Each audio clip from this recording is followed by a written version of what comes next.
So hello to all of you, and welcome to the discussion that we're going to have. Today we're gonna be looking at the MAC 3761 October November 2024 exam. The MAC examinations are generally a challenge to most students, but this is the module where you should easily get a distinction, because it is a module which is quite exact, and you don't have to do a lot of studying. Like if you go to taxation, then you have to do a lot of studying for taxation, because you have to know the rules, right? You have to know the rules of taxation. You can't answer without knowing that. If you go to financial accounting, now that if you're doing the year module or the semester modules are going to be easy.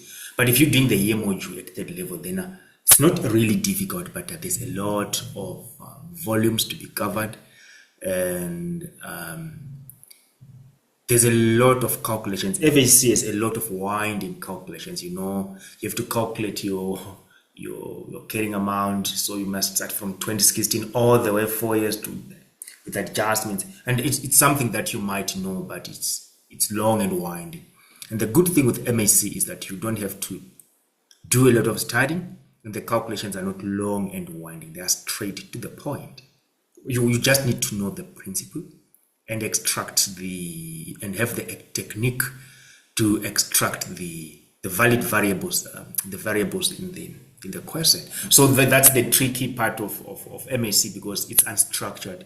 It's something that you just have to figure out on the day of the exam. Of course, you will need a lot of knowledge of principles, but the case will dictate where the information you need is hidden. So what we're going to do is that we're going to have a discussion of the costing part as well as the financial management part. So we will start by having a general discussion of the concepts presented, before we answer any specific question. So we're going to have a discussion of the costing concepts as we read through the paper, just a general discussion of the implications and the principles involved. And then after that, we go to answering the questions. Right, so let's start with a general discussion of the paper, right? So if you in our class, you remember that we always teach you 4 important things that you must pay attention to when you when you open your paper. You will remember that obviously that the first thing when you open your paper would be to go to the required, right? So you need to know all the required and read. And as you go through the required, you will have to remember what principles or concepts that or what variables or whatever what you need to be looking for as you read, right? But now, because we're not going to start by answering, we start by just a general discussion. So we will go through the paper from the first page all the way down. And you will remember that we always teach you 4 things that we say you have to pay attention. You have to underline whenever you get a paper. The first thing, the first thing we said that you need to determine the costing system used.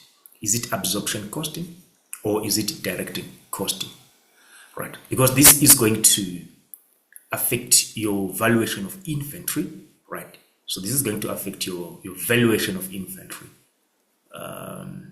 This is also going to affect your presentation of your income statement. They could say prepare a budgeted income statement or prepare an actual income statement. Then you also need to remember that the format of that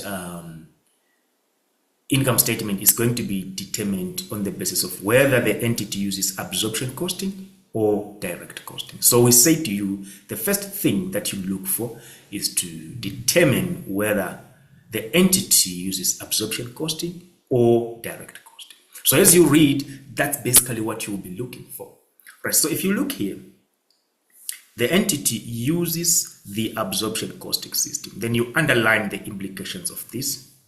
So the implications of this are going to, we have spoken of valuation of inventory, obviously, and also the format of your income statement, the presentation format. But also you can go further into variances. There will also be some variances like your sales variances that will be affected by which costing system is being used. Your variance, your sales variances, as well as your fixed manufacturing overhead variances. There are some variances that are going to be relevant in an absorption costing system, and they may not be relevant in a direct costing system. All right, so that's the first thing you need to check. Which costing system does the company use? And you don't just need to know which costing system. You also need to take note of the implications. All right, like we spoke about here, like we said, you will be checking for the valuation of inventory, as well as for the format of the income statement, as well as some variances which might be affected by the costing system. Then the second thing you need to look for is that you need to look for the valuation. What did I say? The cost flow assumption, right? I mean the cost flow assumption for the valuation of inventory, right? So that was said the first thing is to look at the costing system. Is it absorption or direct? And the implications, you need to know when there's going to be the implications for that. Then you need to look at the cost flow assumptions as to whether, so we talk of cost flow assumptions, right? As to whether you using FIFO, first in, first out, or the weighted average method. So the relevance of this is that it's going to affect the valuation of closing inventory. That's all, right? And so your valuation of closing inventory will be important when you're doing your income statement.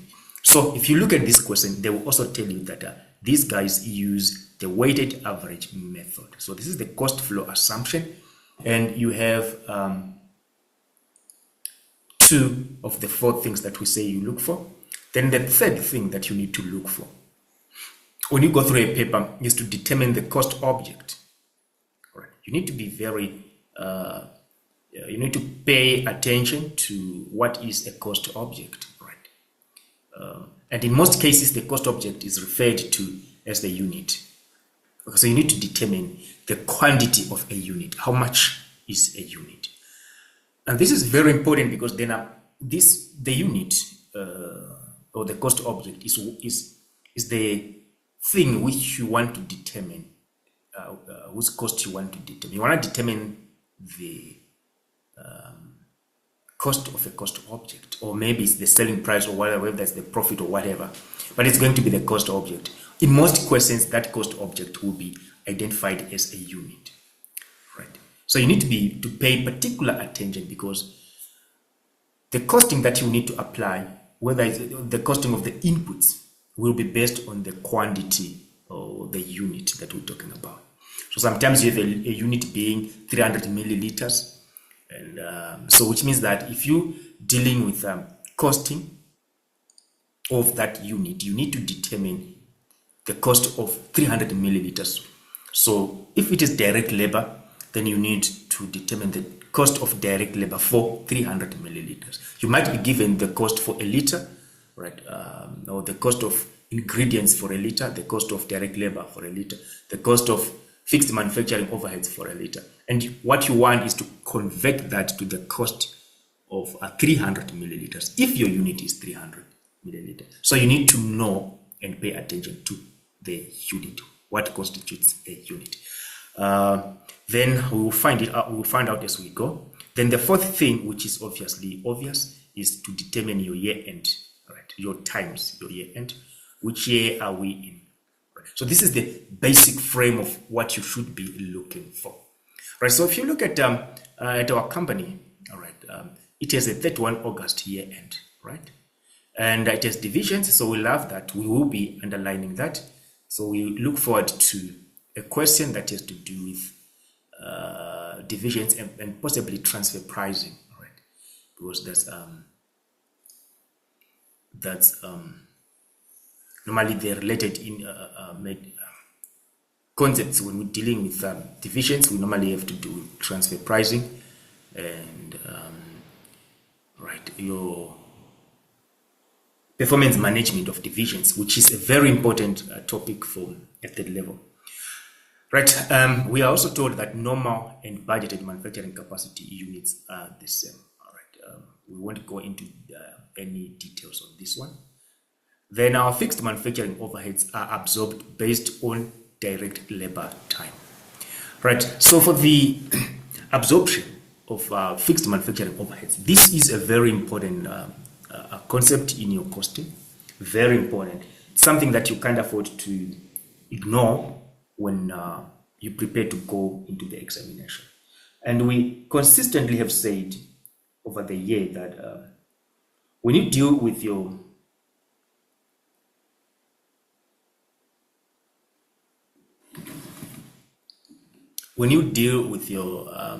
fixed manufacturing overheads, the first thing that you need is to determine the predetermined overhead recovery rate or the overhead absorption rate. Right. And for you to determine the overhead absorption rate, you have to use the budgeted total. So you need your budgeted total fixed manufacturing overheads. And remember, these are fixed manufacturing overheads, not just fixed costs, right? These are your fixed manufacturing overheads. So you need to determine the total.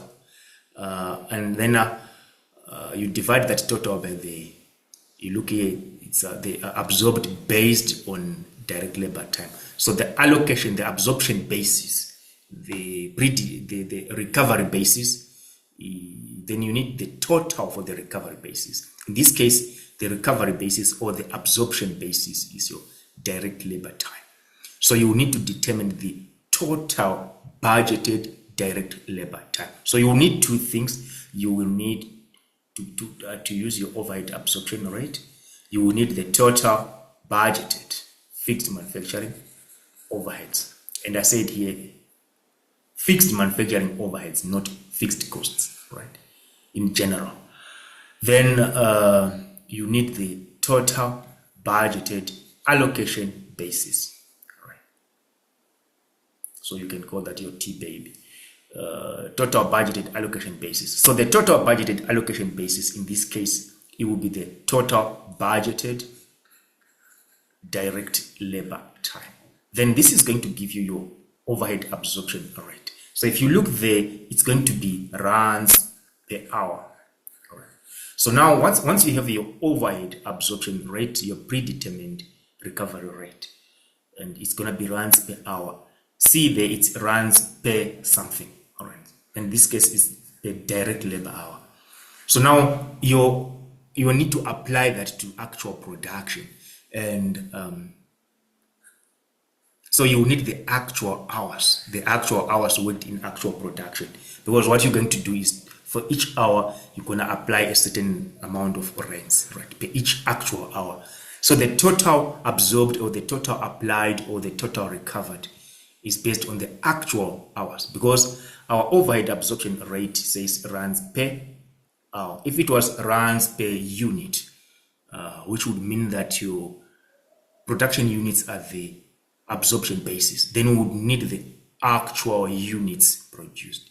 If it was runs per machine hour, then we would need the actual machine hours to apply that to.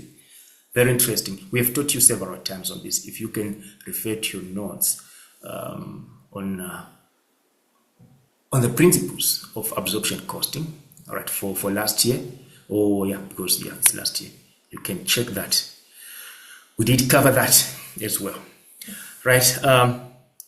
So this is some of the information that we will have to use. All right, and you remember that when it comes to divisions and division of performance, when you look at controllable profits and controllable investment, you want to consider what a division can decide on, what the division has power to make decisions on. So if there are administrative functions and they are done by the head office, then it means that those administration functions are not controlled by the branch, right? So the head office is just going to allocate. So when that is allocated to the division at their discretion, it means that the divisions do not have control. So that's going to be an uncontrollable expense. And so when we want to determine controllable profit, we have to adjust for that uncontrollable item, right? And we need to remember that it's 300,000 rand per month per division. So I always say to you, when you deal with time things, you need to make sure, all right, because it's not just 300,000, it's 300,000 per month. So depending on our reporting period, it might be for a 6 months period or for the year, then we need to multiply by the number of months in that reporting period, right? So that might end up being your 300,000 times 12 per division, all right? And one thing you need to remember is that you will need your fixed costs. These are fixed costs, especially when you're dealing with a question that has to do with, what is this thing called? Your break even, your target profit, your contribution, right? I think that's the related stuff, yeah. Then you will need not just the fixed manufacturing overheads, but all total fixed costs. And these are some of the fixed costs we're referring to. Right, so you need to remember that. Then we're told that we have 3 divisions, so this is one of them. So this is what it does. So this division is operating at its full manufacturing capacity. It has 1.1 million direct labor assembly hours. So we're talking of assembly by the satellite dish division. They do assembly, and the maximum they have capacity is 1.1 direct labor assembly hours. You see the tricks that the examiners can pull on you. You have the capacity in terms of the input, right? Not really the output. So based on the input, then you can determine the output as well, you know, because you will know, for example, if you have, let me just give you a quick example. Like if we have a maximum of 10 hours capacity, and we know that it takes us 2 hours to produce 1 unit, right? 2 hours to produce 1 unit. So we have a maximum given in hours as 10 hours, but we can determine the maximum in units as 5 units because we know that each unit takes 2 hours. So we're just going to simply say the maximum input over the standard input, right? The standard quantity of the input. Then you can get that as 5 units. So for you to know how much satellite dishes, or dish receivers or dish sets they can manufacture, you just have to divide this by the number, the standard quantity, or how many hours is going to take per unit. So the standard quantity in terms of units, right? In other words, I mean the standard number of hours per unit and the standard number of direct labor hours per unit. Then you can also get the maximum in terms of units if that is going to be relevant. Right, so we are being told here that there is going to be a priority sales of units to the internal division before selling to external customers. So that must bring to your mind the memory of lost contribution there. You might need lost contribution. So if we're talking of your transfer pricing, then you might need to check, is there going to be any sacrifice to external customers? And if we have a sacrifice to external customers, we're going to have a lost contribution. So that should also at least be covered by the internal division who we have taken over, right? Who are, in this case, the setup division. So your variable costs and your lost contribution should be covered. Your variable cost of production, rather your incremental cost of production, and the lost contribution should be covered by this. So this is going to allow you to determine whether you can the internal division, the internal customer, once its demand is going to be its budgeted manufacturing units. and then the external demand is 144,000 dish sets, right? So this is very interesting, and you should be able to calculate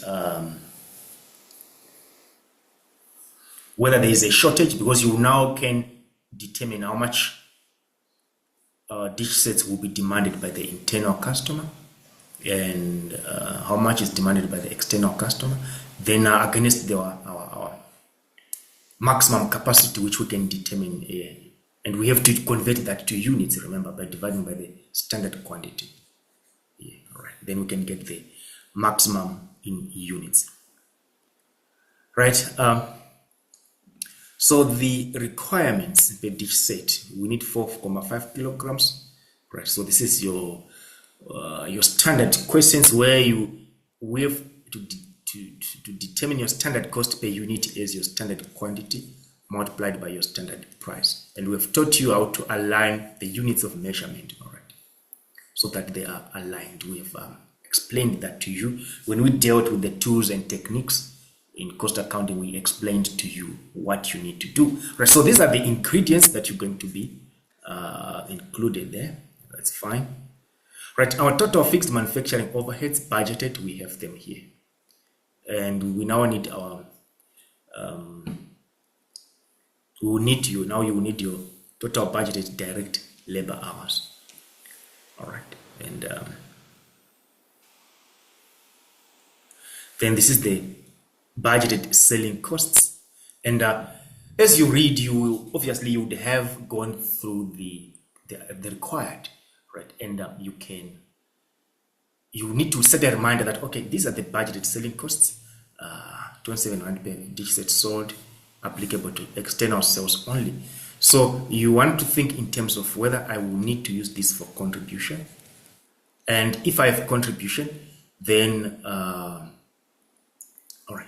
And if I'm doing my minimum transfer pricing, I know that my selling costs won't be included as part of the incremental costs, but they will be included as part of the lost contribution if there is any lost contribution there.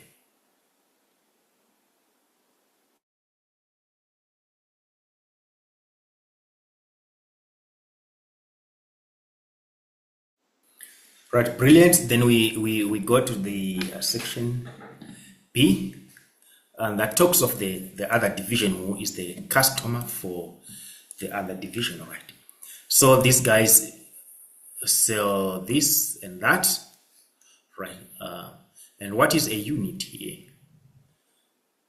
So it's a set-top box. So a box, all right, irrespective of the type. So a box could be a box of this, right? I think, or of that. Okay. So in a unit, we're gonna have a decoder, then a dish set. All right, so that's a unit. So when we want to cost the unit, remember I said to you, you need to pay attention to what constitutes a unit, because that's going to be our cost object. Right, very nice thing. So this is budgeted information for the 2024 financial year. I always emphasize to you that you need to pay special attention to picking up the figures from your case, you know, because there's a lot of figures. You might end up needing to prepare an actual statement or a budgeted whatever. So you need to pay attention that when you pick up the figures, you don't mix them up. You don't pick up some from budgeted and some from the actual, and then you lose marks unnecessarily. So this is your budgeted, so you might want to underline that is this budgeted, right? So these are the budgeted manufacturing units for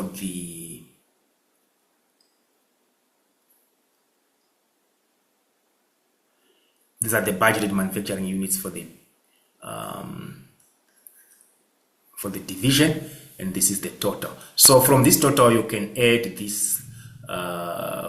This is the total that is required internally, and you can add the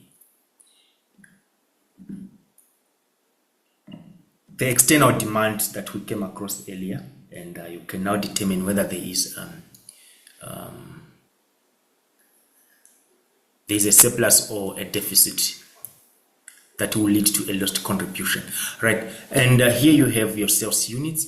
And as we always tell you, your sales units, it does happen that we expect to sell everything that we manufacture.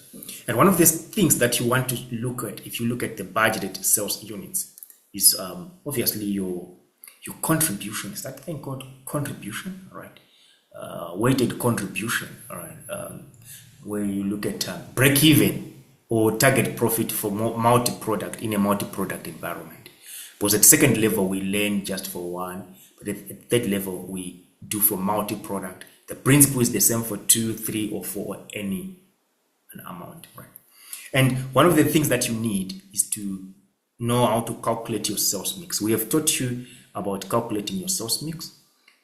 If you are comfortable, you can just use the sales mix as given here. 268,800 is to 67,200, and that's your sales mix. But generally, you will find that the sales mix is going to be reduced. And for you to reduce that, you just say the bigger amount, which is 268,800, divided by the smaller amount, which is 67,200. So that's going to give you your sales mix, 268,800 divided by 67,200. So you see it's going to be 4/1. So your sales mix will be 4:1. And we have taught you that if you do get a decimal, all right, like this becomes 1,5/1, then you consider multiplying that by 2, by 5, or by 10.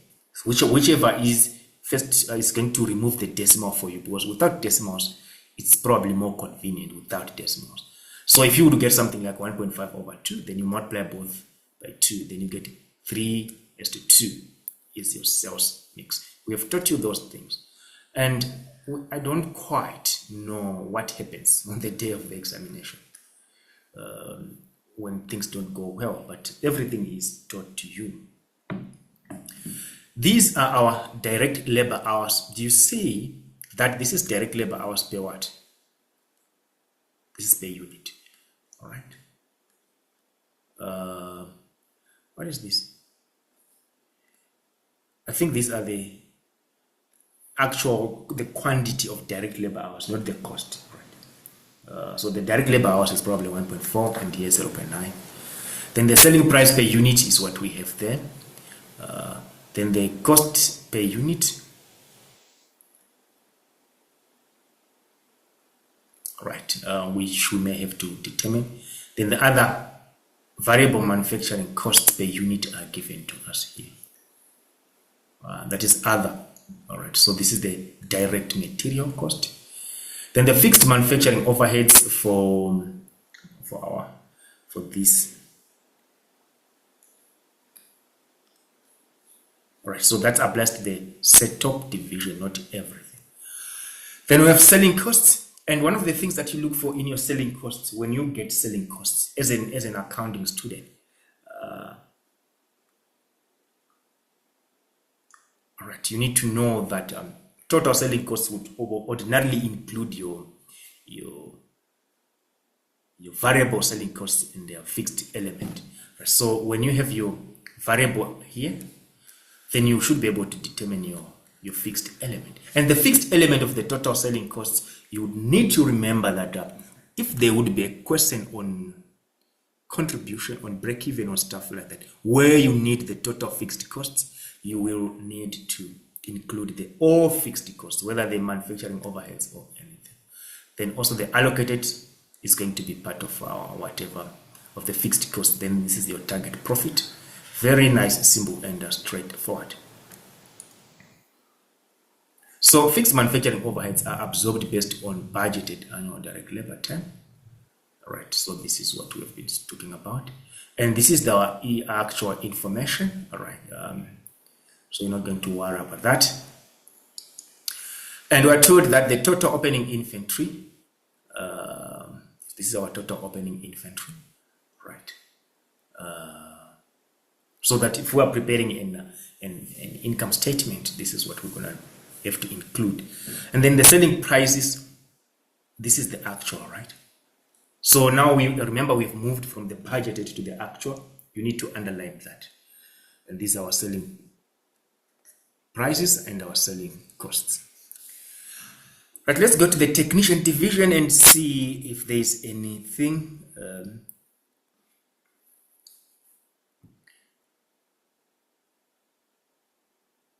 Right, so we could look at this information and see that this is some of the questions that might require our judgment as to whether it's ethical, legal, or allowed.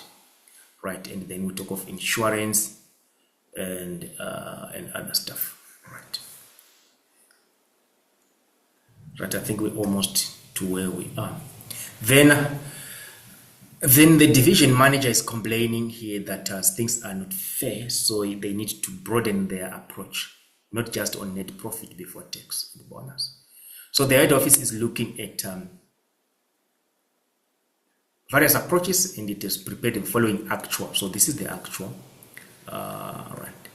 So this is the division. We have performance bonus, controllable profits. You need this when dealing with your return on investment, residual income, or return on investment. Right. I think that was a very simple thing. So I think that what I'm looking for is basically we've covered everything. Right now, we after the general talk, we can now start looking at the questions in particular.